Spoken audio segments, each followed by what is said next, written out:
우리가 새벽마다 미가서 말씀을 묵상하고 있습니다. 이제 막바지에 접어들고 있습니다. 오늘과 이제 예정이면은 내일까지 이제 진행이 되면 미가서는 다 완주하게 됩니다. 이 미가서를 통해서 우리가 바라봐야 될 것은 하나님의 은혜 속에서, 때로는 하나님의 심판 속에서, 어떤 어려움 속에서도 그래도 하나님께서 은혜를 주시고 인도하여 주시고 또한 삶의 의미를 알아가도록 만들어 주시는, 그리고 우리가 오늘날 우리 믿음의 사람들이 무엇을 가지고 나가야 될까를 확인할 수 있는 것이 바로 이 미가서를 통해서 깨닫기를 소망합니다. 우리 오늘 말씀 미가서 7장 14절에서 17절까지 말씀 우리 다 찾으신 줄 알고 합독하여 읽도록 하겠습니다. 원하건대 주는 주의 지팡이로 주의 백성 곧 갈멜 속 산림에 홀로 거주하는 주의 기업의 양떼를 먹이시되 그들을 옛날같이 바산과 길르앗에서 먹이시옵소서. 이르시되 내가 애굽 땅에서 나오던 날과 같이 내가 그들에게 이적을 보이리라 하셨느니라. 이르되 여러 나라가 보고 자기의 세력을 부끄러워하여 손으로 그 입을 막을 것이요 귀는 막힐 것이며 그들이 뱀처럼 티끌을 핥으며 땅에 기는 벌레처럼 떨며 그 좁은 구멍에서 나와서 두려워하며 우리 하나님 여호와께로 돌아와서 주로 말미암아 두려워하리이다. 아멘. 오늘 우리가 함께 나눌 말씀의 제목은 주님 같은 분은 없습니다. 주님 같은 분은 없습니다. 그 첫 번째 시간, 백성의 목자가 되신 하나님, 백성의 목자가 되신 하나님이라는 제목으로 함께 말씀을 나누도록 하겠습니다. 미가서는 오늘 이제 말씀에서 보면 이제 미가서에서 나오는 이 미가서의 오늘의 말씀에서 보면 미가의 그 기도와 찬양으로 이 미가서가 마무리가 되고 있습니다. 그런데 이스라엘 상황을 생각할 때 찬양은 전혀 어울리지 않습니다. 왜냐? 그들에게는 이미 심판이 예정되어 있고 상황은 이미 극으로 달해 있기 때문입니다. 이것은 하나님께서 이미 예정되어 있는 모습입니다. 하지만 분명한 것은 우리가 말씀을 통해서 쭉 보았던 것은 그 심판 속에서도 하나님의 은혜가 있고 믿음으로 남은 자, 믿음으로 끝까지 서는 자에게는 하나님의 승리와 역사하신 가운데 주의 백성들을 불러 모으신다라고 하는 하나님의 은혜가 있다라는 것입니다. 또한 오늘의 말씀에서 보면 이 기도를 통해서 결국 이 모든 것이 하나님께 기도하면서 나아가는 미가 선지자의 심정과도 같은 것이고 또한 그것을 통해서 응답을 받은 것이지만 기도를 하면 할수록 결국 찬양을 하게 된다라는 것을 우리는 말씀을 통해 확인할 수가 있는 것입니다. 이스라엘 상황은 결국은 어떻게 상황으로 볼 때 상황을 생각할 때는 찬양이 전혀 어울리진 않지만 하나님 앞에 기도하며 나아갈 때는 결국은 하나님의 역사 속에서 우리의 믿음의 자세는 결국 하나님을 찬양할 수밖에 없다라는 것이죠. 또한 그 이유는 결국 기도 중에 크신 하나님을 만나게 되고 그 역사 가운데 하나님께서 소망을 주시기 때문에 찬양할 수밖에 없다라는 것이죠. 그래서 미가 선지자는 기도하고 찬양을 하는 것입니다. 기도에는 미가 선지자가 유다 백성들이 다시 회복될 것을 확신하면서 그것이 그대로 이루어지기를 위해 기도하고 있습니다. 먼저 주의 양떼를 위하여 기도합니다. 우리 본문 14절을 함께 같이 읽겠습니다. 원하건대 주는 주의 지팡이로 주의 백성 곧 갈멜 속 산림에 홀로 거주하는 주의 기업의 양떼를 먹이시되 그들을 옛날같이 바산과 길르앗에서 먹이시옵소서. 아멘. 이렇게 미가 선지자는 14절에 원하건대 하면서 기도를 하고 있습니다. 그런데 이 기도의 내용에서 보여지는 것은 무엇이냐라고 하면 우리가 잘 아는 말씀 중에 시편 23편의 말씀이 있습니다. 거기에서 보면 하나님을 선한 목자로 비유하는 것을 선한 목자로 이제 하나님을 표현하는데 그것이 이 오늘 말씀에서도 14절에 읽으면 그것이 기억나게 된다라는 것이죠. 하나님이 선한 목자가 되신다라는 것에 대한 것이 연상이 되는 것입니다. 미가는 이스라엘을 주의 기업이라고 표현하였는데 이는 하나님의 소유라고 하는 이 고백을 하고 있는 것입니다. 그리고 주의 백성은 14절에 주의 기업의 양떼로 표현되었고 또한 그 표현은 다시 갈매 속 살림의 홀로 거주하는으로 부연 설명이 되고 있습니다. 여기 갈매 속 살림이라 표현한 것은 열왕기하 19장 23절에 보면 잘 가꿔진 매우 울창한 살림을 말하기도 하며 또한 종종 기름진 밭 그리고 좋은 땅으로 표현되기도 합니다. 이런 의미 속에 미가 선지자가 기도하고 있는 것은 주의 양떼를 먹이시기를 우리 선한 목자이신 하나님께서 그렇게 해주시기를 우리 주의 선한 목자이신 우리 주 하나님께서 우리를 먹이시고 입히시기를 주님의 양떼를 먹이시고 입히시기를 원하고 있다라는 것을 이 기도를 통해서 확인하는 것이죠.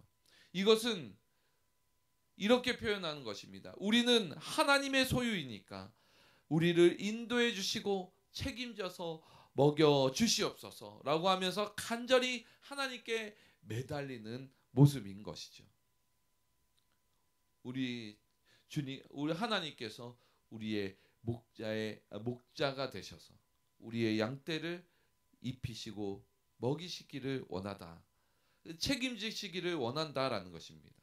물론 하나님은 우리가 자신의 백성이자 소유임을 한순간도 잊으신 적이 없으십니다.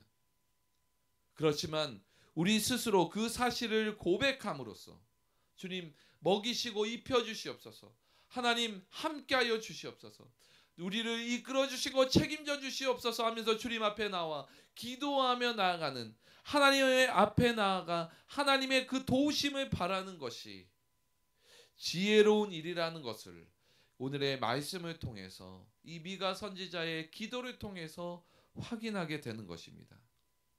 하나님은 그런 기도를 외면하실 리가 없으시다라는 것이죠.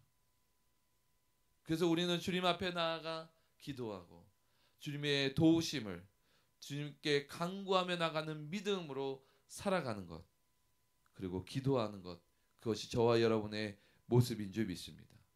그러면서 이제 15절을 우리가 함께 같이 읽어보겠습니다.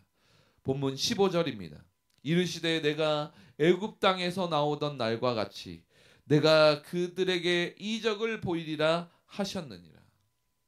14절에 보면 옛날같이라고 되어 있는데 이 옛날같이가 무엇이냐? 15절 말씀에 애굽 땅에서 나오던 날과 같이라고 그 옛날같이를 구체화시킵니다. 애굽 땅에서 나오던 날이 무엇입니까? 미가 선지자는 그 자신의 상황 가운데 표현하는 것 같지만 사실은 이것은 그들의 역사 가운데 그들의 의미 가운데 거하는 가장 핵심적인 의미를 이야기하는 겁니다. 출애굽 역사는 이스라엘에게 굉장히 중요한 의미를 가지고 있는데 바로 그것을 이야기하는 것이죠. 시련의 상황에서 구원을 향해 부르짖고 기도하던 중에 출애굽에 대한 기억은 이스라엘뿐만 아니라 하나님께서도 구원의 근거가 된다라는 것이죠. 너희를 어떻게 내가 이끌었는가? 이스라엘 백성들을 어떻게 이스라엘 백성으로 세웠는가를 근거를 만들어 주셨던 모습이 바로 출애굽 사건이었다라는 것이죠. 그 역사들. 그것은 그들에게는 굉장히 중요한 역사이고 미가 선지자도 이스라엘 백성, 하나님의 백성으로서 살고 있기에 그것은 굉장히 중요한 의미를 가지면서 표현하고 있는 것입니다. 그러면서 15절에 이적을 보이리라. 그것과 함께 그것을 더불어 우리에게도 이적을 보이게 하옵소서라고 표현하면서 이적을 보이리라 라고 지금 이야기하는데, 이 이적을 보이리라에 대한 이적의 원어는 단순히 기적과 이적으로서의 번역과 해석하기에는 조금 아쉽습니다. 왜냐? 우리나라 번역으로 표현된 여기 이적은 원 단어 니플라우트라고 해서 그 뜻은 무엇이냐면 놀랍다라고 표현한 것입니다. 놀랍다, 놀라운 것이다라고 표현한 겁니다. 이 뜻에 대해서 세 가지 의미의 상황이 내포되어 있는데, 그것은 무엇이냐면 첫 번째는 평이하지 않은 것, 익숙치 않은 것에 대한 상황입니다. 그리고 둘째는 이해하기 어려운 것입니다. 수수께끼와 같은 것입니다. 그리고 셋째는 성취하기 매우 어려운 것, 불가능해 보이는 상황과 여건과 모든 것입니다. 이런 상황과 환경의 모습 속에서 사람들로서는 절대로 할 수 없는, 절대로 뭔가 해결하거나 그리고 순차적으로 잘 이루어지거나 할 수 없는, 상상할 수도 없는 것에서 하나님은 행하시고 이루시고 인도하셔서 쉽게 말하면 해결시켜 주심으로 하나님의 역사를 본 그 감격에 대해서, 우리는 할 수 없었지만, 철저히 할 수 없었지만 이것은 신께서 하셨다. 우리 믿음의 신앙인으로서 고백하는 것은 하나님께서 하셨다라는 것을 분명히 확인하면서 인간이 마땅히 그 모습을 보며 반응하는 표현의 말이 바로 무엇이냐? 이적을 보이리라 라고 하는 말로써 놀랍게 역사하셨다는 것을 표현하면서 그 말에 담겨져 있는 것입니다. 하나님께서는 그렇게 하여 주시기를 원하나이다라고 지금 표현하는 것이죠. 15절에 미가 선지자가 구하는 기도에는 그런 의미 속에서 하나님의 돌보심을 구하고 하나님의 약속을 기억하며 하나님의 이루실 일들을 정말 깊은 믿음으로써 선포하기 시작하고 있는 것입니다. 특히 이스라엘 백성이 애굽에서 나온 일을 언급하면서 하나님이 그때와 같이 행하실 놀라운 이적을 이루실 것이다. 분명히 이루실 것이다라고 선포하고 있는 것입니다. 하나님께서 이스라엘을 기적적으로 다시 모으실 때 열방들은 이렇게 반응할 것입니다. 본문 16절과 17절입니다. 함께 읽겠습니다. 이르시되 여러 나라가 보고 자기의 세력을 부끄러워하며 손으로 그 입을 막을 것이요 귀는 막힐 것이며 그들이 뱀처럼 티끌을 핥으며 땅에 기는 벌레처럼 떨며 그 좁은 구멍에서 나와서 두려워하며 우리 하나님 여호와께로 돌아와서 주로 말미암아 두려워하리이다. 여기에서 말씀에서 보면은 이제 15절에 있는 그 기적과 역사들이 분명히 일어나면 하나님께서 16절과 17절의 그 반응이 여러 나라들 가운데서 일어나게 될 것인데, 이것을 보면서 우리가 알아야 되는 것은 홀로 거주하는 주의 백성이 독보적임을 여기 16절과 17절에 두 구절에서 잘 드러내고 있습니다. 주의 백성을 이제 여러 나라가 관찰하게 됩니다. 왜 관찰할까요? 16절에 말하는 것은 여러 나라가 주의 백성에 임하는 그 하나님의 권능과 능력과 역사를 보면서 이제 여러 나라가 자기가 가지고 있던 그 세력을 부끄러워하며 스스로를 수치스럽게 느끼게 될 것이다라는 것이죠. 그래서 그 능력을 보고, 하나님의 능력을 보고 놀랍게 여기면서 손으로 입을 가릴 것이며 귀는 막힐 것이다라고 이야기합니다. 여러분, 세력이 무엇일까요? 말씀에서 그 세력이란 그들의 힘과 권력 혹은 군사력과 같은 세상적 힘이라고 이야기할 수 있습니다. 세상이 가지고 있는 힘과 같은 모습. 이런 세상의 세력의 모습은 예레미야 49장 35절에 엘람의 힘에 으뜸가는 활이라는 표현으로서 그 힘, 그 군사력과 그 강력한 그것에 의지하며 나가는 세상의 모습의 그 모습과 동일한 단어로서 사용할 수가 있는 것입니다. 그러나 그 세상이 의지하는 것, 힘이라든가 권력 그리고 재력이라든가 부나 군사력이나 그 여러 모든 것이 하나님의 권능과 역사 앞에 부끄러움이 된다라는 것입니다. 부끄러움이 될 것입니다.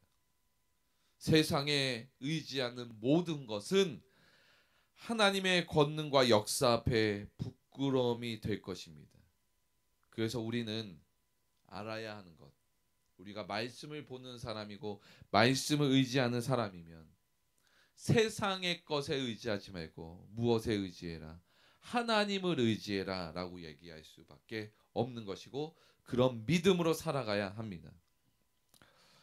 16절에 보니까 여러 나라는 그 부끄러움으로 이제 손으로 그 입을 막는다라고 말합니다. 그것은 잘 나타내는 표현이라고 말한다면 욥기서에 보면 40장 4절 말씀에 보면 욥이 고백하기를 보소서 나는 비쳐나오니 무엇이라 주께 대답하리까 손으로 내 입을 가릴 뿐이로소이다의 그 반응과 비슷할 수 있을 것입니다. 그러나 욥은 인간의 최대한의 의로움 속에서도 하나님 앞에 비교하자면 한참 부족하고 어리석은 자임을 인정하고 그 하나님 앞에 그 놀라움에 손으로 입을 막고 낮아지고 겸손할 수밖에 없다라는 것을 인정하고서 그렇게 고백하는 것입니다. 욥은 의로운 사람이었습니다. 세상 하나님이 인정하는 의로운 사람이었으나 하나님 앞에 갔을 때는 자신의 의로움도 한참 부족하다라는 것을 깨닫고 이렇게 손으로 입을 가리면서 겸손할 수밖에 없이 낮아지는 모습을 보였다라는 것이죠. 그러나 본문에서의 반응은 무엇입니까? 자신들의 힘에 의지하는 모습, 이 의지하는 것이 이 악함과 세상의 권력과 그런 것들이 그 힘에 의지하는 그 의지는 얼마나 창피하고 무지하고 부끄러운 것인지를 하나님의 역사 앞에 고스란히 드러내기에 더 이상 떠들 수 없는 이 부끄러움으로 침묵하게 된다라는 것입니다. 침묵하게 된다라는 것입니다. 그 침묵하는 것이 기가 차서 침묵하는 것이 아니라 자신이 얼마나 부끄러운 짓을 했는가를 분명히 스스로가 확인할 수 있을 만큼 스스로가 그 수치스러울 만큼 확인된다라는 것입니다. 그러니까 더 이상 얘기할 수가 없는 거죠. 그리고 17절에 표현되어진 핵심의 개념이 17절로 표현된 것은 결국 뭐냐? 바로 두려움이다라는 겁니다. 무슨 두려움인가? 16절에 그 엄청난 굴욕이 보여지는 가운데서 17절에는 뱀처럼 티끌을 핥으며라는 말은 이사야 49장 23절에 같이 포로된 자에게 굴복의 표시로 강요된 행위로 보일 수 있는 것인데 이 핥으며라고 하는 원 단어가 뭐냐면 하라크로서 비하의 표시 같은 것입니다. 그리고 그 비하의 정도를 더 강조하고 있는데 17절 중반에는 땅에 기는 벌레처럼 떨며 그 좁은 구멍에서 나와서 두려워하며 라고 표현되어지는 것은 벌레가 맞닥뜨린 두려운 상황을 매우 잘 표현하고 묘사하고 있는 겁니다. 벌레는 빈곤을 상징하며 그들은 땅에 기는 벌레처럼 떨 것이다 라는 겁니다. 이것이 바로 여러 나라의 모습이다라는 겁니다. 뭐 때문에? 하나님께서 주의 백성들을 일으켜 세우시고 인도하시는 것을 가운데 역사하시는 하나님의 역사의 능력을 보고 나서 결국은 그것으로 인해서 하나님에 대해서 두렵고 떨게 될 것이다라는 겁니다. 그 하나님이 우리의 목자가 되신 선한 목자이시고 우리를 이끌어 가시고 책임져 주시는 분이시다라는 것입니다. 이 떨다의 원어 라기즈는 분노나 두려움에 떠는 것을 의미하는데 이 단어는 하나님께서 심판하려고 하실 때 어떤 감정으로부터 나오는 동요를 나타냅니다. 숨어 거기에 좁은 구멍에서 나오는 동물처럼 주님께로 나와 항복할 것이다. 그리고 주님으로 말미암아 두려워하게 될 것이다. 하나님의 능력으로 말미암아, 하나님의 권능으로 말미암아 두려워 떨며 나오게 될 것이다 라는 것이 17절의 말씀인 것입니다. 이제 그 17절 끝절에 보면 우리 하나님 여호와는 이라고 핵심적인 표현을 하고 있습니다. 이제 기도와 찬양을 드리는 화자가 하나님을 우리 하나님 여호와로 명시하며 여러 나라와 구별된 위치에 있음을 강조하고 있습니다. 이렇게 하나님은 이스라엘에게 다시 한 번의 위로와 확신을 주십니다. 그리고 17절에 요약하자면 처음과 끝만 표현된 모습은 그들이 주로 말미암아 두려워하리이다라고 표현될 수 있겠습니다. 그리고 이스라엘에게는 소망을 담은 표현이 된 것입니다. 이스라엘의 멸망을 보고 교만했던 이방 족속들이 하나님의 백성 앞에 수치를 드러내는 일이 있을 것임을 확약시켜 주신 것입니다. 그 기도를 통해서, 찬양을 통해서 말입니다. 이로써 아직도 경건하게 살아가려고 노력하는 남은 자들은 크게 용기를 얻을 것입니다.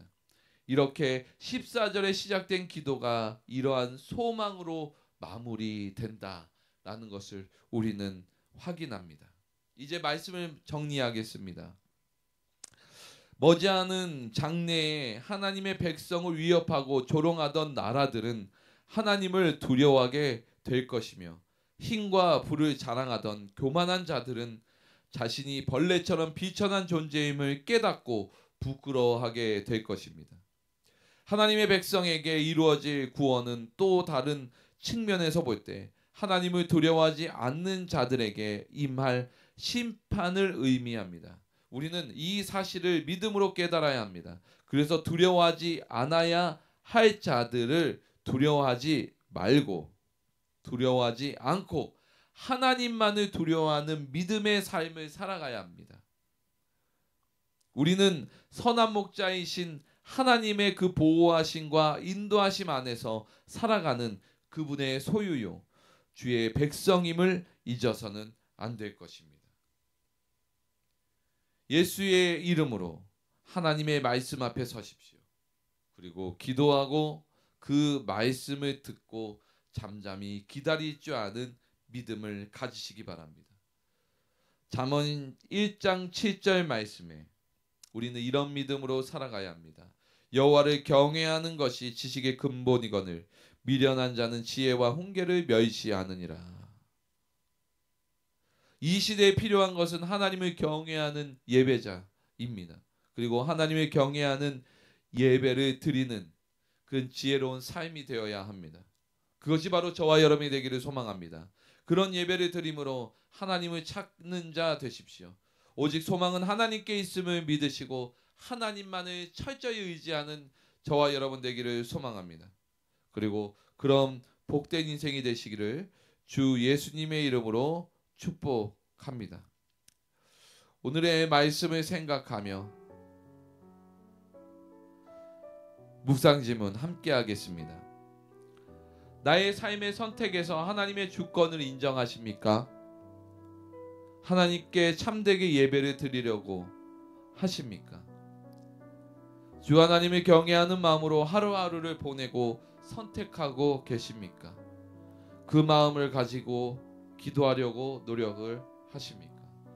저와 여러분이 그런 마음으로 서기를 소망합니다. 예수 이름으로 하나님을 경외하는 마음을 가지시고 살아가는 자에게는 그 기도도 하나님께서 합한 기도로 응답하시고 역사하신다는 사실을 믿으시는 저와 여러분 되기를 소망합니다.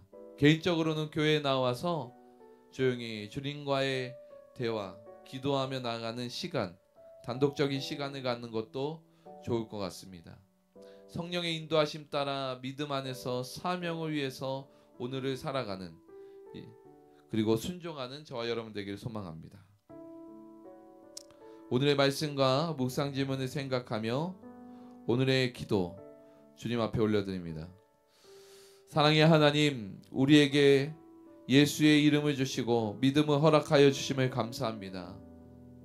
우리가 결국 의지해야 될 분은 하나님이심을 고백하게 하여 주시고, 세상의 힘과 권력과 때로는 그들의 군사력과 그들의 강력한 힘이 때로는 인간적으로 보았을 때 그것이 진리인 것 같고, 그것을 따라가야 될 것 같고, 그것을 의지하여 살아가는 것이 맞다고 생각할 수 있을지 모르나, 우리 믿음의 사람들은 우리가 말씀을 보면서 깨닫는 것은 하나님의 역사 가운데 세상에 의지했던 그 모든 것은 부끄러움이 되고 수치가 될 것이다 라는 것을 깨닫게 되었습니다.